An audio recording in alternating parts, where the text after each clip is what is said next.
Vice Chair, and the members of the esteemed House Economic Matters Committee. I'm here to present Senate Bill 299, and this legislation would eliminate an unnecessary redundancy in statute which currently requires those in the security guard industry to submit fingerprints or a National Crime Histories record check both to the Maryland Cannabis Administration, even if they are already certified by the Maryland State Police. The cross-file of the bill was sponsored by Delegate Chris Adams, and that was passed unanimously out of here and received a favorable report in the Senate Finance Committee last night as amended. So I am respectfully asking for a favorable report on Senate Bill 299 and as amended, and ask for your favorable consideration. Senator, I do have a few questions because obviously the bill started out, and while the House bill had some sponsor problems, we thought that we would be able to move it nonetheless. However, I see here that that the bill has been amended, I would say dramatically. So it went from security guard, it says does not include a security guard agency. Then it says a video lottery operator, a sports wagering facility, and a healthcare facility. So what was I know in our purview in the Senate, in the House, which is the Cannabis Administration, the video lottery. So we basically. So, Mr. Chair, could I give you the background? I think Please. I can answer your question. So during the interim, I was approached by Tactical American Security Consulting in Salisbury, which is security guards that provide services to cannabis facilities. And they were the ones that brought this redundancy, the fact that they were having to go through this process with both the Maryland Cannabis Administration and the Maryland State Police, and brought it to our attention. Senator Feldman and I worked closely with the Maryland Cannabis Administration to make this very narrow so that it would, we could basically remove this redundancy. And that's how the bill passed out of the Senate. Then I was approached later about possibly including these other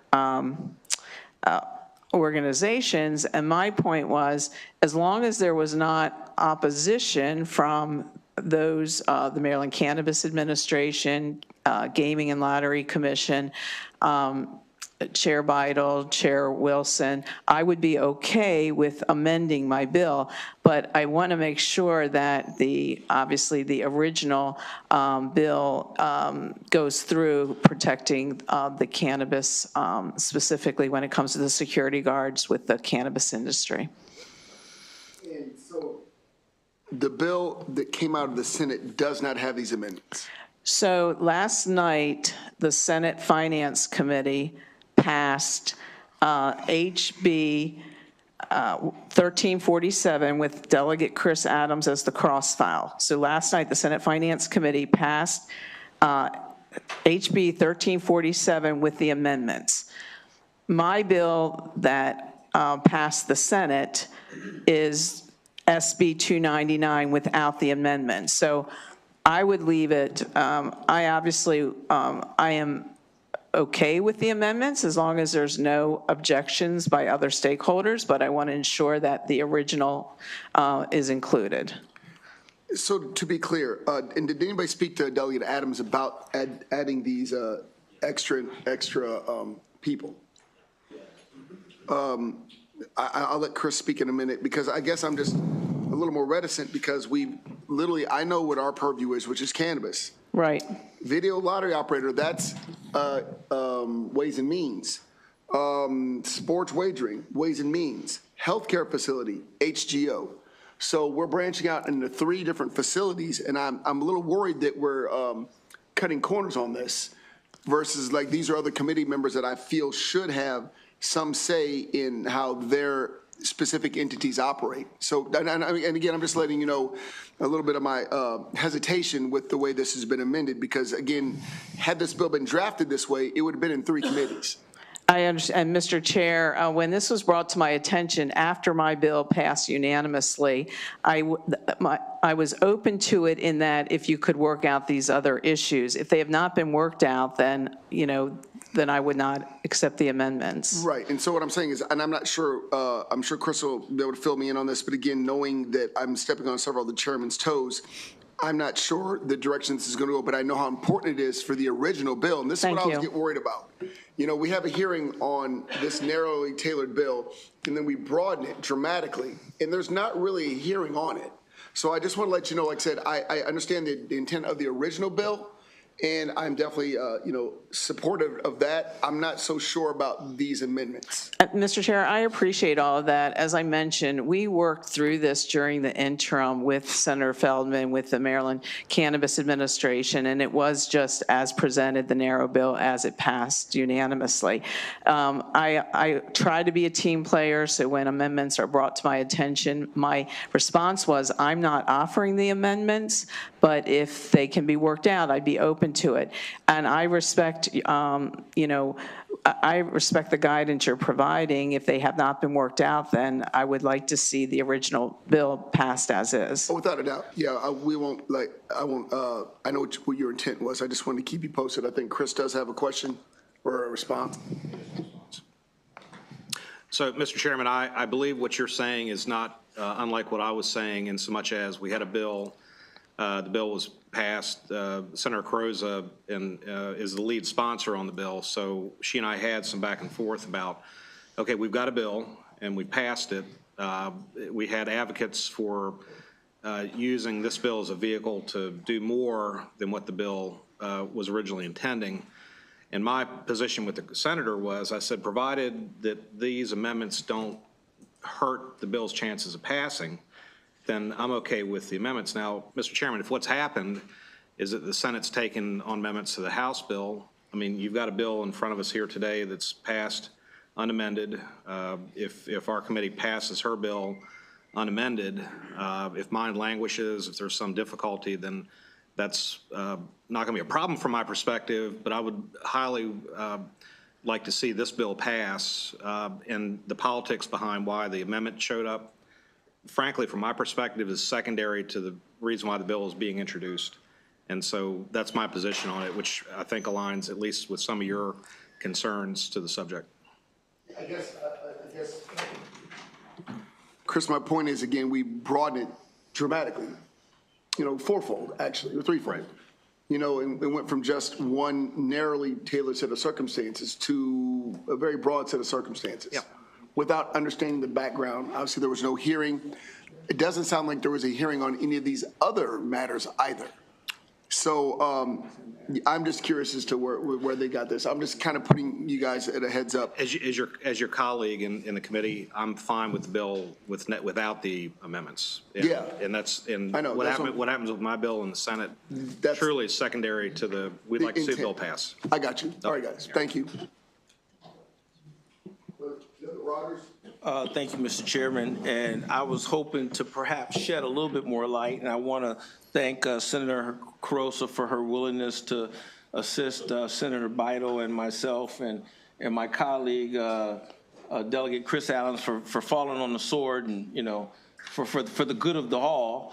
And but what happened was, with respect to the gaming piece, Senator Bito and I both had a bill, got stuck in rules, didn't come out. And it really surrounded the duplicative training associated with the security guards. And so we looked at it. We determined that this would be a viable solution, adding on that amendment to address that part. And so what happened on the Senate side, as Senator Croce had mentioned, was they added the amendments to, in Senate Finance, to the bill to be a little bit more comprehensive, because we're, at the end of the day, we're talking about security guards and training requirements for security guards, which is pretty much standard for what we're trying to do with this respective bill. So that's just a little additional information. And again, I want to thank the good Senator Carosa for being so supportive and helping us with this, and my colleague down the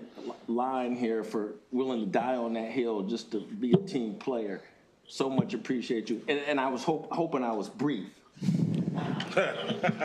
Well, I don't know about that, but I do believe that what I'm trying to say is, the way it was explained to me was that the standards were duplicative for these licenses, right? Is that the same? I'm assuming there are different standards for, maybe I'm wrong, for providing security for these different places. Like, I can't imagine the healthcare facility security license being the same. Mr. Chair? Yes. My understanding, just again, trying to share as much information I can with this committee, that the Maryland Hospital Association worked with Chair Bidel on the amendments, that it includes this exemption for healthcare facilities from being included in that they've lost, healthcare facilities have lost many valued security guards as a result of these new requirements that went into effect last year. So I think that they saw this, again, as a way to address those concerns. And as Delegate Rogers mentioned, there was a separate piece of legislation that was moving in that direction, but it was a separate bill from SB 299 and HB 1347. Okay. Seeing no further questions, that completes this bill hearing. Thank you, Mr. Chair. Now I have Senator Bidel, House Senate Bill 842. Thank you, Mr. Chair and Mr. Vice Chair, for the opportunity, and I'll certainly leave that prior bill to your expertise and decision. Thank you very much. Just trying to help some companies. We have, I'm sorry, we're going to start with Senate Bill 842, Mr. Please. Chair? Okay. I don't think I have anybody here for 842. Senate Bill 842, basically what it does is it takes the enforcement authority that the ATCC had when they were under the Comptroller's office. When they became the ATCC, the same enforcement authority did not go with them. So it gives them back the enforcement authority to seize electronic smoking devices that are sold or offered for sale that are in violation of the business regulations article. And they can go in and seize those things just like they could cigarettes or alcohol that isn't properly labeled. So it's given them the same authority for the smoking devices, and then an opportunity for the owners, if they think it wasn't properly seized, to have it returned. So it's really just a continuation of what they were allowed to do before they were the ATCC, just to make it simple. And I would love to have your favorable support on Senate Bill 842. Thank you very much. Seeing no questions, we're moving on to Senate Bill 305. Thank you again, Mr. Chair, Mr. Vice Chair, and members of the committee. I actually have two people with me on a panel, if that's okay. Please. So I have the Director of Financial Regulation, and the Commissioner of Financial Regulation, and I have with me someone representing the Bitcoin business. So good afternoon, chairs and vice chair. I don't know how much any of you know about Bitcoin, but I knew nothing. I had zero information about Bitcoin until I had a constituent, actually it was one of Senator Hedelman's constituents, come to me and say he had lost $3,500 in Bitcoin in a machine that was labeled ATM. He thought he was paying a bail fine. That's a long story I'm not going to waste your time with. And after he put the $3,500 in off of his debit card, he got a receipt back that was basically, thank you for your Bitcoin purchase, that went to a third party. So it was a whole fraudulent scam. So we've learned that this is happening in a lot of areas. This bill, similar bill, has been passed in other states. And so it doesn't stop people from purchasing Bitcoin from Bitcoin machines. And if you've noticed, they're everywhere now. They're in gas stations, they're in convenience stores. People can still buy Bitcoin, but it does put some limitations on to try to limit the fraud that's happening with Bitcoin. So for instance, the machine can't say ATM. It has to be a Bitcoin machine. Your first withdrawal is $2,000 because that allows, as in any banking, you have a SARS, you can file on a $2,000 withdrawal, so $2,000. it has a period of time before a second withdrawal can be made, and that's where we worked with the industry on that. So someone can't be fraudulently scammed for thousands and thousands of dollars because your first withdrawal, you're limited. And so we put a lot of parameters on the bill that really will help keep people safe but still allow Bitcoin to be purchased. So that's the idea of the bill. Commissioner of Financial Regulation has worked closely with us on this bill, and if you have more additional questions, I'm sure he can answer. And Mr. Frank Boston has worked closely with the industry, and we've tried to make everybody happy. Yep. Sure. Mr. Chair, members of the committee, I'm Frank Boston. I'm here in strong support of Senate Bill 305. I represent CoinFlip, which is one of the kiosk companies. We are in 49 states, and we have 45-plus locations in Maryland. CoinFlip advocates for Maryland licensure as it helps protect consumers and brings consistency to the industry. This amended bill, it will be one of the best in the nation. It'll be a gold standard, and the chair really explained it well. Chair Bidle, thank you for recognizing the fraud in this industry and trying to, put parameters around stopping it. We support this because the good players want licensing and we want consumer protection. We want people to come to our machines and not feel that they're in danger of fraud. With that, Mr. Chairman, members of the committee, we ask for a favorable as amended. Hey, Frank, I know you brought some subject matter expert who did not testify, but there doesn't seem to really be any questions. So I know the young man asked to be available. I don't need that, but I don't really see any questions. I think Ryan might have something more for location. Yeah, I do have subject matter expert here if we need him. Yes, sir, Mr. Vice Chair. Thanks, Frank. So where are these? I appreciate you taking my question. Can you just tell me where one of these things exists? I'm curious. I would love to go check it out. Yeah. So, You sound we're very confident. We're in convenience stores, restaurants, grocery stores, gas stations. Frank. I know you got a list there, just reading stuff off. It's the one that Like, I've never seen one of these in my life. can you send me a pin? 7-star mini mark at U.S. Mark in Kent Island Depot. I'm not going there. Let me know when you go home. Aaron's, go get some Bitcoin. Hershey's got us. Let me Mr. know. Vice Chair, Yeah, go ahead. start looking when you go in convenience stores, you'll be shocked. Yeah. Okay, I'll check it out. All right. Yeah, you'll see them in. Thanks. Yeah.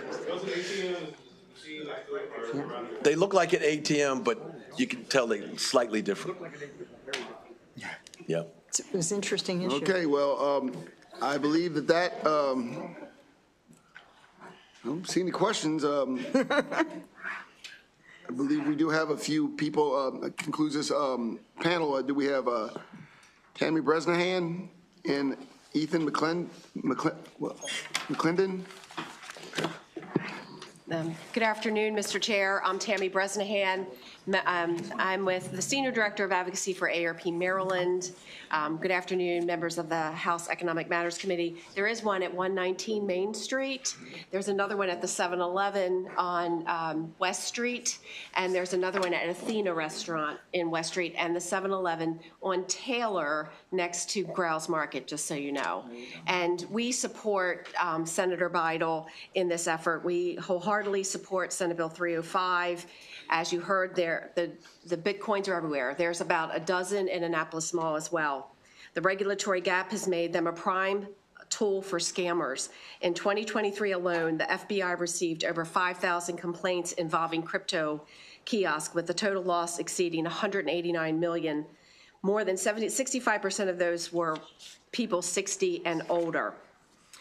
The issue is not unique to Maryland. In 2024, Minnesota and Vermont enacted ARP-supported legislation to regulate cryptocurrency kiosk.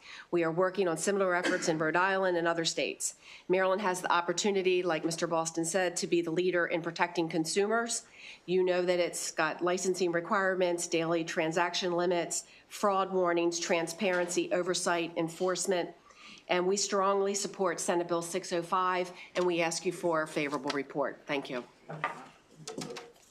Thank you, Mr. Chairman and members of the committee. I'm Ethan McClelland. I'm the Director of Government Relations at Bitcoin Depot, and we are the largest operator of cryptocurrency kiosks in the industry. Let me begin by thanking Chair Beidel, the AARP, and the department for fostering a collaborative atmosphere while crafting this bill. I'll be brief. We're here to support this bill. We think this represents a fine compromise between industry, consumer protection advocates of the department, and the legislature here. We continue, to have concerns about certain provisions in the bill, and we hope to continue working with the legislature, with the department to refine this. But we think that this is a good compromise, and we appreciate the Senator's efforts to craft this.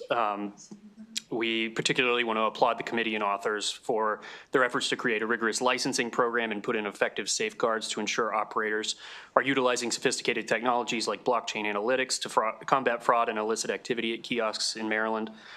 We want to continue to be a resource to the legislature and the department on this as this bill begins the implementation process. We feel that S305 represents a step at effectively regulating our industry in a way that balances protecting consumers, fostering innovation in a novel space, and we ask for your support on this piece of legislation. Thank you. And Ethan, I feel I'd be remiss if I didn't ask you to explain just what these machines do. Sure, happy to do it. So, it began as in the early stages of the cryptocurrency industry, it was very difficult to buy crypto. This was before there were online exchanges that you could link your bank accounts to. So our CEO created the idea when he wanted to buy cryptocurrency in like 2015 or 16, basically had to meet someone in a parking lot with cash who could then go and purchase crypto. So obviously a huge avenue for opportunity for fraudulent activity. So effectively what these do is we lease space from convenience stores, grocery stores, and have a machine that, I don't like to call an ATM because it can be confusing for people. It's mainly a kiosk where they are able to go and utilize cash to purchase cryptocurrency, have that currency transferred directly to a digital wallet that they own as part of the agreement when signing up with us. And then after a thorough check of their identity and creating an account, they're able to directly own that cryptocurrency, which prevents some of the horror stories we've heard about when people want to transact with exchanges. In the case of FTX, as you all may remember from last year or the year before, rather than owning indirectly via an exchange, they're directly owning digital assets is one of the reasons that our consumers prefer to use kiosks.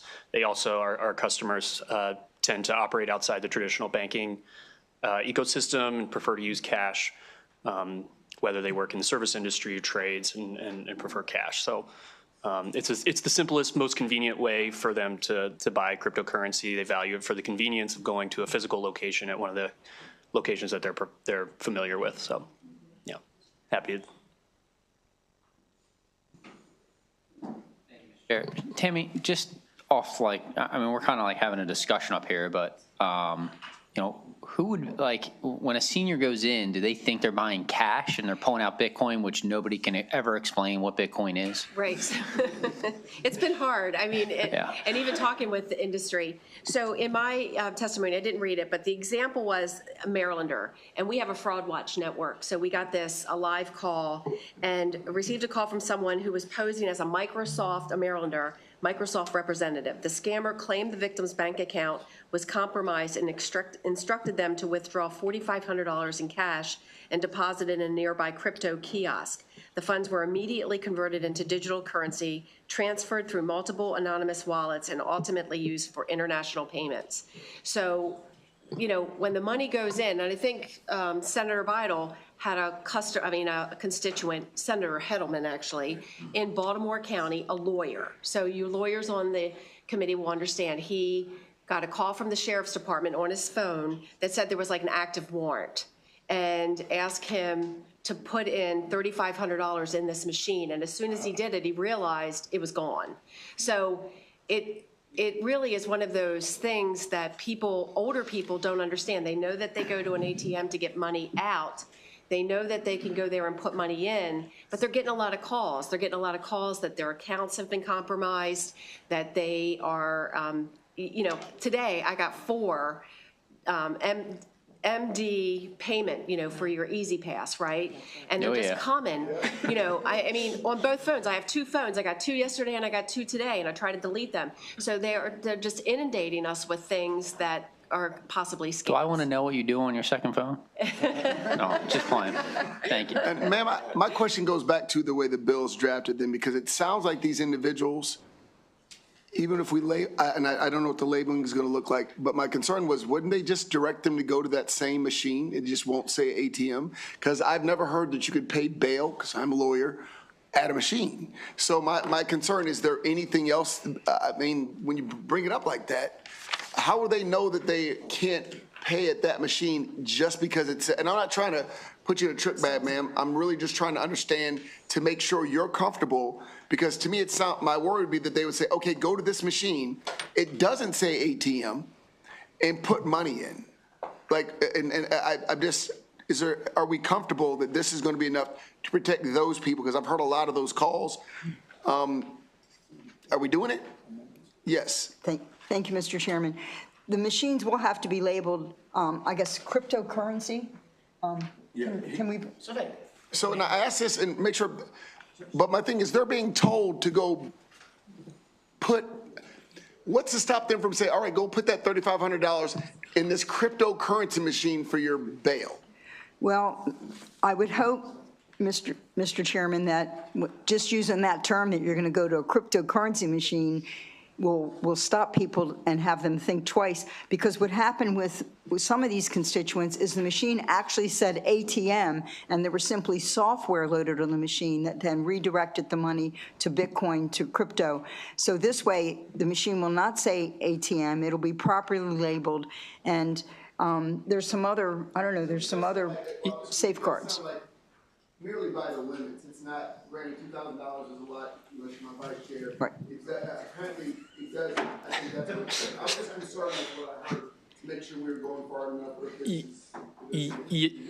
If I may, Mr. Chairman, the bill, it clarifies requirements for on-screen, physical warnings on the kiosks to say, do not pay bail bonds at this machine. Yeah, so, which in previously this industry was unregulated. Obviously, some of the more reputable operators like ourselves and CoinFlip are proactively doing a lot of this, but there are a number of operators, since it's not subject to a licensing requirement yet, which this bill does put in place, are hopefully going to clear up some of those confusing issues. And as you said, it's not a magic bullet to stop all fraud, but we're hoping that some of the most vulnerable citizens, it will be a mitigation factor. So it seems like OFR is going to be the ones to enforce this. Yes. So when I say enforce, are they going to be walking around or visiting some of these locations to make sure that everybody's in compliance? Is that your intent? I know, Tony. No, but they are going to have regulations. Commissioner Salazar, there's going to be regulations, like the screen will pop up and say, this is. No, it should say that. My question is, is there a way to make sure, again, this seems, I didn't know it was this serious. It was very disappointing to hear these people being taken advantage of. Is there a way, and I know Tony has a limited amount of manpower, but are we just going to wait till the complaints come in and then find them, or how does that work?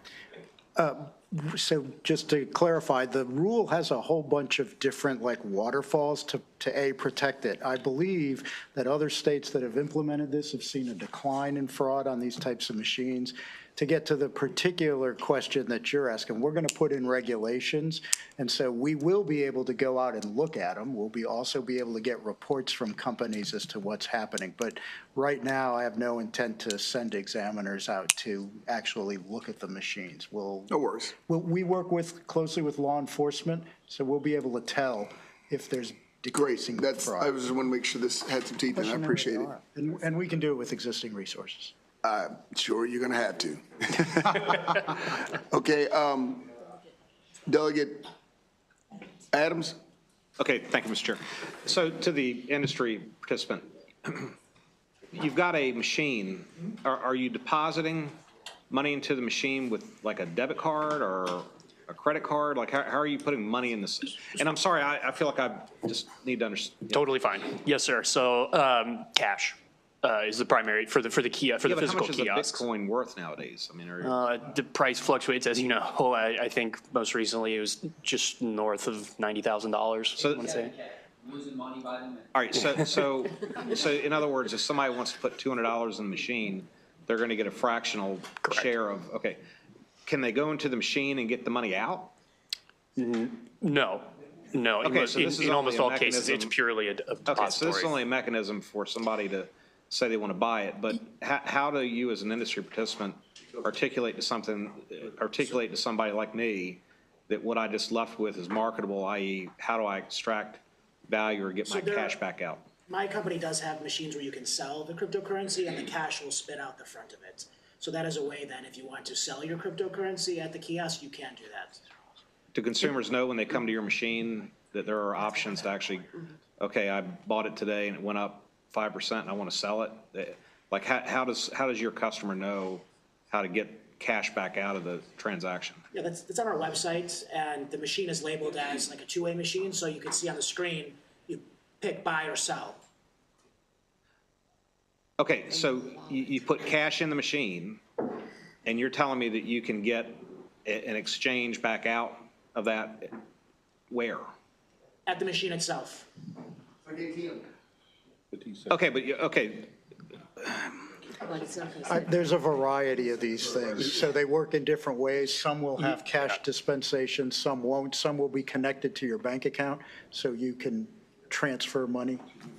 It just depends on the operator. So about 90% of our customers are buying to invest in Bitcoin, so they're not interested in selling it. Invest. And then there's a big percentage that will do remittances as well, where they're gonna buy Bitcoin and then send it to a family member somewhere. So there is not a huge demand for the selling of cryptocurrencies like Bitcoin at the kiosks yet.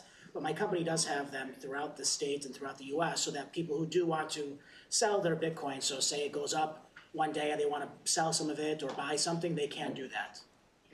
is the commissioner regulating currency?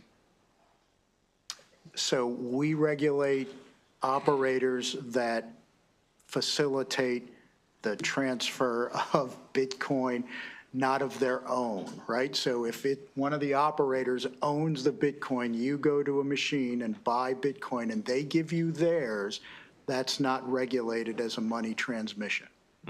If they give you Bitcoin that they have from someone else and they facilitate a transaction, then we do regulate that as a money transmission. They are examined and everything. So your interest is the currency that goes in, not necessarily what happens after they get what they bought with their currency? Well, we You're are. not regulating currency here. It's not a regulated currency, that's correct. It is not, okay. The But you're Bitcoin. only regulating it to the point that cash goes into a machine or somehow or another. It's Because the if it's a follow-up money is- transmission is what it is, and then there's the statute is on money transmission. So it's, money transmission in Maryland is between three people, right? So Okay. if you're giving me money to give to the senator, that's a regulated transaction because I'm the middleman and I'm holding your money. It's the same thing with the crypto. We're kind of agnostic as to Yeah, but that's like PayPal. PayPal's, a money transmitter, licensed money transmitter in the state, correct? but this isn't PayPal, not the way you would regulate it. If, well, no, we do. If they do will. that transaction, then they So you want are to bring this currently into the regulated. same regime as how I use, now I do use PayPal. Yes. I'm not familiar with Zelle, but I'm assuming these are comparable things and, yeah. Correct. Yeah. So this is intended to expand it, just to be clear, because we do not regulate where the company comes in, sets up an ATM, and sells consumers their own crypto. They buy it, they fill their bank with crypto. You want it, I'll sell it directly to you. That's not regulated right now, and that is where the problem is. In all fairness, do you think consumers will know after the new bill passes, and it should, that they're actually being protected? Like, do you think they'll believe they're getting more protection than they're actually getting? Yes, You do? I do. Okay, be- so the disclosures and notifications, people walk up to these machines open-eyed as to what it is that they're doing when they And the spend limits. their So hard-earned if- money on Yeah, this. and the limits. The limits are And the important. limits. If you're a first-time person like the scammers, usually they'll call an elderly person who feels this need to show up and have to pay for whatever the made-up reason is. They'll go in And, they'll immediately see that there's a $2,000 limit. So they will not be able to put in the $3,500 that this gentleman got scammed for or the other money. And a lot of these scams are ongoing. So like the romance scams and the pig butcher scams, they get people to come time and time again. And that'll be cut short here. I think some of our other senior members have questions. Delegate Rogers. You actually were reading my mind. So aside from the Bitcoin discussion, this is a point of personal privilege. And I read an email somewhere that Tammy might be leaving to go do something else. And so I just wanted to personally acknowledge you, say thank you for all your advocacy for the old people like me who are proud members of AARP, for all the things that you've done to support people and old people like me out in the community. And also want to let the record reflect, since Delegate Charkoudian's not here, is that Tammy was single-handedly responsible for making sure that my Power in the Park events are better than Delegate Charkoudian's Power in the Park events. So thank you for just all the things that you do. We appreciate you, and fair winds and following seas. All right.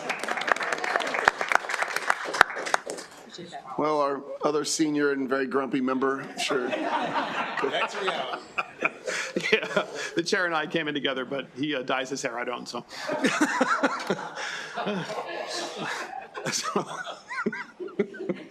Wow. Yes. So I've always watched the All In Pod. It's a very popular podcast with tech titans from California, and one of the guys on there is David Sachs, and he's now the crypto czar of the United States. Doesn't it seem to make sense to kind of follow what they're doing? Because he's the crypto czar, and they're trying to normalize, obviously, crypto and create some sort of regime. So there are some expectations to the extent that they can. Have you guys followed that at all? Because it seems like that's something that maybe you should do. I've read the bill. Obviously, it's dealing with kiosks and so forth. I understand the bill. And a lot of people own crypto, and I own some as well, my wife and I. And I would love to see it, of course, see there to be a regime. And I'm just trying to figure out, if you guys are actually communicating, because it seems like that would be helpful. Because I'm pretty sure they know a lot more about it than anyone in Maryland. So if I may answer that, I've been working, Larry Lipka, General Counsel of CoinFlip. We are active on Capitol Hill, working with federal legislators on this, and we are regulated by the federal government as an industry through the U.S. Patriot Act and the Bank Secrecy Act. We have to register with FinCEN as a money service business, but right now the federal government does not regulate the kiosk industry the way that the money service businesses are regulated statewide. But they're looking into all this because, David Sachs, for example, is one of the co-founders of PayPal. Sure. As is Peter Thiel, as is Elon Musk. But Sachs is the actual, the czar, so it just seems like it would make sense to follow them, because these are very, substantial people. Yeah, so we would be regulated like PayPal now as a money service business, a money transmitter license. So this would be the same regime that applies to PayPal, where they have, 50 state money transmitter licenses. But the problem that this bill is solving is that right now the state of Maryland does not regulate cryptocurrency like money. So you try to get a money transmitter license, you don't get one. So here now this bill will say we can actually get a money transmitter license, be regulated by the state, so that the regulators can verify all the things that we should be doing, we are in fact doing.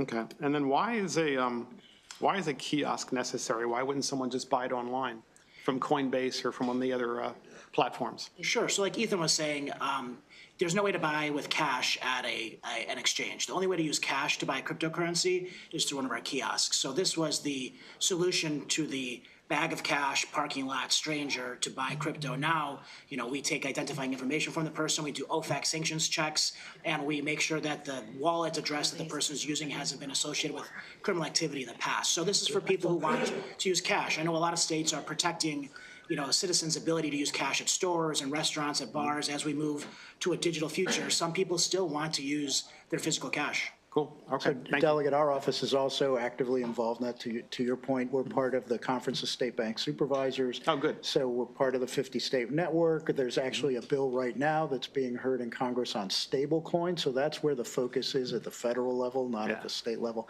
Just to be clear, this bill requires registration, not licensing. So Yeah, because it's a stable little coins bit seem to be different. the real scam issue at the moment, so. Correct. Yeah. And we coordinated with other states so that this bill, Gotcha. kind of works on a Thank national you. level. Thank you.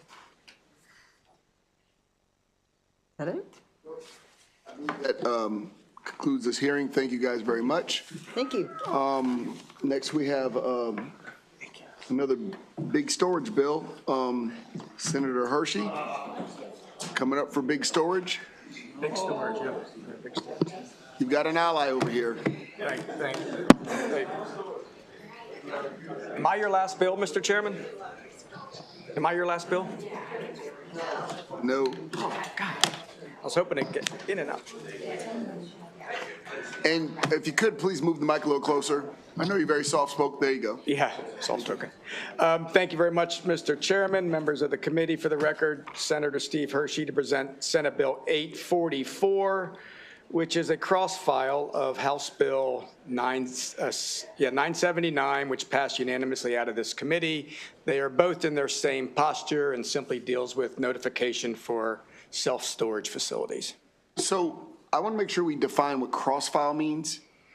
Was this bill cross-filed, or are these just two similar bills walking along the same path? In this particular case, I think council was bringing up the question, they might have been Not cross-filed. not exactly There we cross-filed, but we did do a check in Finance Committee. I asked my counsel the same question. She did check them and said that they are exactly, Like word for word? yes, word for word. Because we wouldn't have had this hearing if they were actually cross-filed. Yes. They're just so very I alike. will talk to Ms. Gruber about. No, you're doing great. like that. You are doing, Make sure that we are on the same page, No, no. Mr. Chairman. but no, we're good. I just want to make sure that we were exactly like, obviously, there's no need to grill you on this if we've thank already you. had the hearing. So thank you very Yes, much, they are the sir. same. Thank you all very much. Right.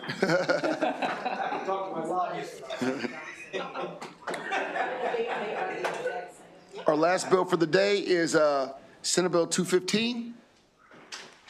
Allison Butler, if you have anybody else, please bring them up.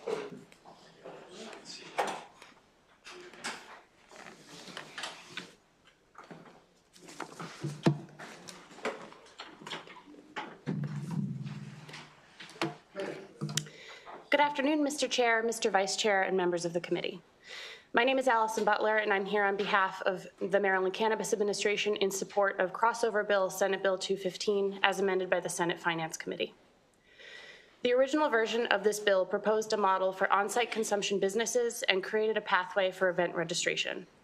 As amended, Senate Bill 215 removes MCA's explicit authorization to issue on-site consumption licenses in the second round and does not establish a firm timeline for issuing those licenses in subsequent rounds. It also strikes event authorization in its entirety. These changes will extend the launch of these licensing and registration categories, giving MCA and this body additional time to work out operational details and determine market necessity. The Senate amendments make a number of other critical clarifications to statute. These include closing a perceived loophole in the zoning standards for cannabis businesses and extending the deadline for current dispensary operators to continue delivering medical cannabis to patients and caregivers through June 30th, 2026. Finally, it creates an exemption to statutory transfer restrictions for businesses who intend to sell the license to its employees through a federally designated employee stock ownership plan, or ESOP. We believe these amendments present the best possible outcome for Maryland's cannabis industry at this time, and the postponement of on-site licenses and events allows more time for MCA to work with this body and its public health and law enforcement partners to further strengthen the public health and safety elements of these business models. The other amendments I mentioned offer vital clarifications and updates to statute. We request a favorable report, and I am happy to take any questions.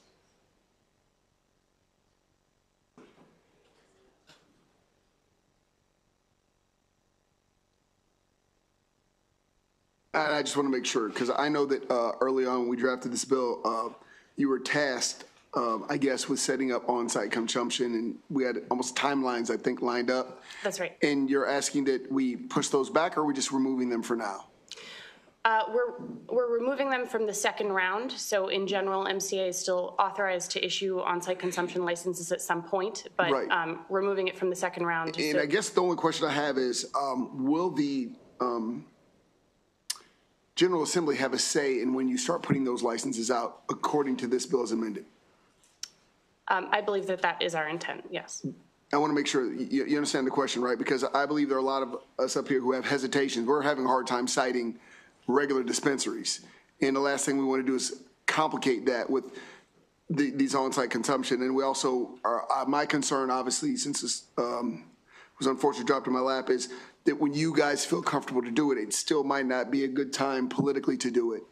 And I don't know if the bill is clean like that, but I want to make sure there's something in there that upon, either notification to the legislature, and I don't mean out of session, but giving us a chance to determine if this is indeed the path that we still want to go down.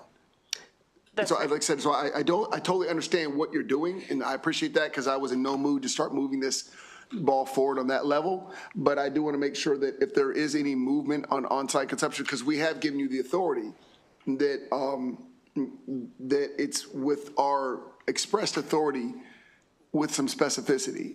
And I just want to make sure that's the way you understand it as well, right? Yes. Great.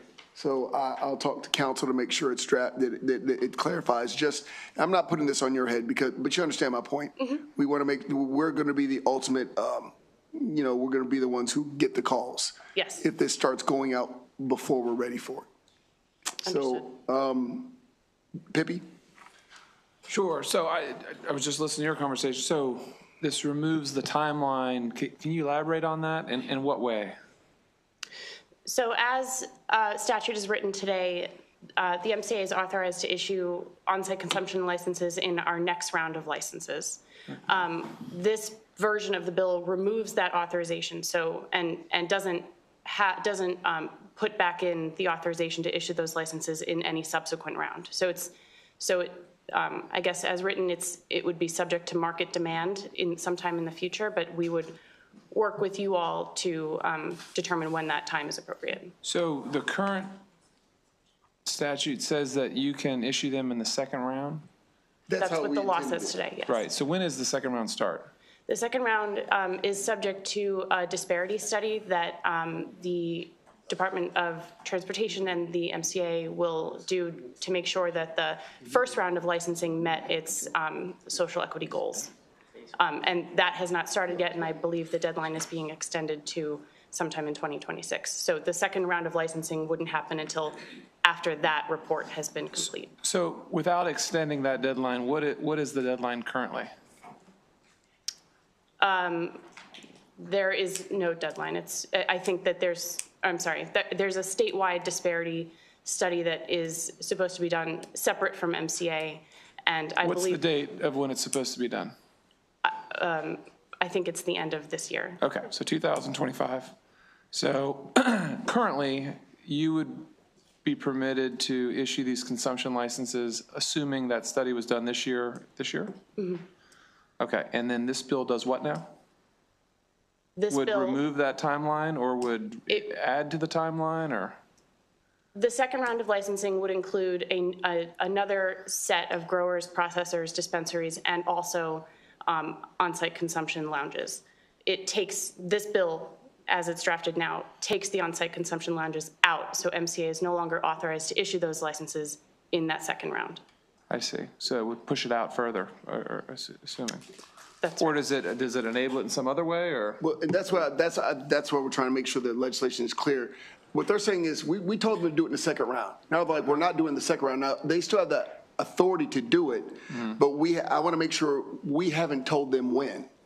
And the hope in the legislation is that only when we tell them when to issue it, be it third round or be it 2028, i.e. we've crossed all these other hurdles, will they be able to issue it?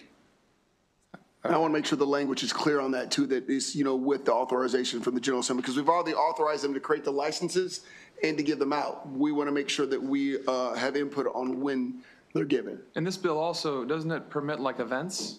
Isn't that, This version of the bill takes out the events, Yeah. so no events. We're trying to get away from all that till we get the first part right. okay. I mean, I understand you might want some events and we could talk off record, but, Well, this is the crossfile of the Burning Man one we heard earlier this year. it is. Yeah. Did we So- pass it? Where we have the consumption until the middle of the night. Oh, yeah, 4 yeah, days yeah, in a yeah, yeah. row. None of that, but none of that was moving. Oh, yeah, I got you. This has all been amended for the specific purposes of keeping us back on track. Okay, all right, thank And you. again, I'm sure you'll read through it, make sure we're not missing anything. I mean that because the goal is to make sure that we have, we give them express when to do it. Okay. Okay? Thank you. Well, thank you very much, ma'am. Thank you. Thank you. Concludes the bill hearings for today. Colleagues, thank you very much. I'll see everybody tomorrow. Guess what?